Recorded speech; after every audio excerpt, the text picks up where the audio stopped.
2026 সালের ICC men's টি20 world cup 2026-এর ফাইনালে মুখোমুখি হয়েছিল ইন্ডিয়া ন্যাশনাল ক্রিকেট টিম এবং নিউজিল্যান্ড ন্যাশনাল ক্রিকেট টিম। বিশ্বকাপ ফাইনাল মানেই উত্তেজনা, চাপ আর নাটকীয় মুহূর্ত।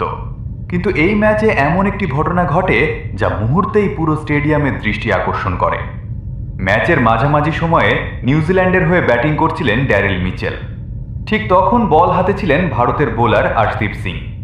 একটি বল খেলার পর বলটি আবার আর্শদীপ সিংয়ের হাতে আসে, কিন্তু হঠাৎ করেই তিনি বলটি তুলে জোরে ব্যাটসম্যানের দিকে ছুড়ে দেন।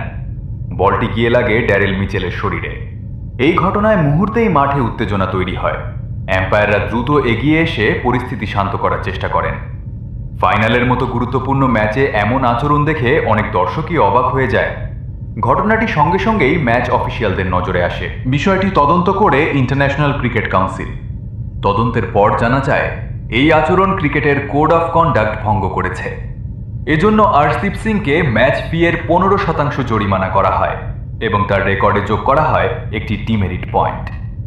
তবে ম্যাচ শেষে আর্শদীপ সিং এই ঘটনার জন্য দুঃখ প্রকাশ করেন। তিনি বলেন, এটি ছিল ম্যাচের উত্তেজনার মুহূর্ত এবং কাউকে আঘাত করার উদ্দেশ্য তার ছিল না। অন্যদিকে ড্যারেল মিচেল বিষয়টিকে বড় করে দেখেননি। ম্যাচ শেষে দুই খেলোয়াড় একে অপরের সাথে হাত মিলিয়ে পরিস্থিতি স্বাভাবিক করে নেন।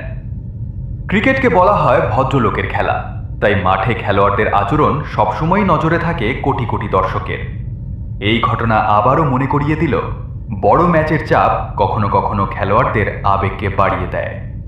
আপনার কি মনে হয়, আর্শদীপ সিংয়ের এই আচরণের জন্য আইসিসির দেওয়া জরিমানা ঠিক হয়েছে? আপনার মতামত অবশ্যই কমেন্টে লিখে জানান।